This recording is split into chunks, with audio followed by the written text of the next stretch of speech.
Thanks so much, Noah. Well, it's not every day you have the opportunity to work out with a national champion, but for 40 young softball players in New England, they had an opportunity to learn from one of the best right here in Putney, Vermont.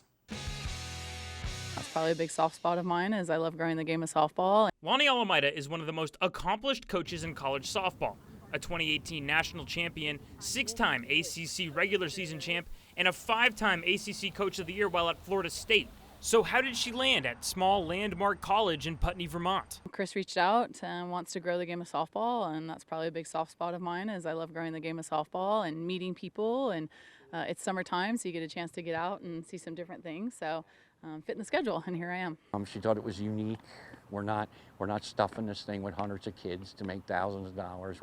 We're trying to keep it limited so that they get the most out of it. There were 2 sessions, each with no more than 20 kids, pulling from Burlington to Maine. Everyone wanted to get a piece of Lonnie Alameda. There's tons of different ways to skin a cat, right? So a lot of different ways to throw and hit and pitch and all those types. But if I can come up in here and share a little bit with them, and maybe 1 or 2 things help them or help their coaches, whatever it might be, that helps grows their game, and it grows the game up here in general. During the sessions, the girls got fielding instruction and took some batting practice.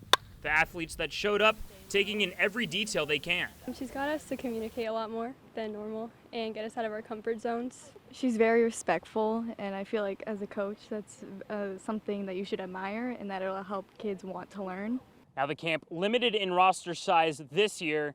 Chris says he hopes that's not the case for years to come. He wants to expand so that everyone in New England has an opportunity, and more D1 coaches have begun reaching out as well about participating in the future. The goal of this is to make it the premier training event in New England. Vermont is not known for softball.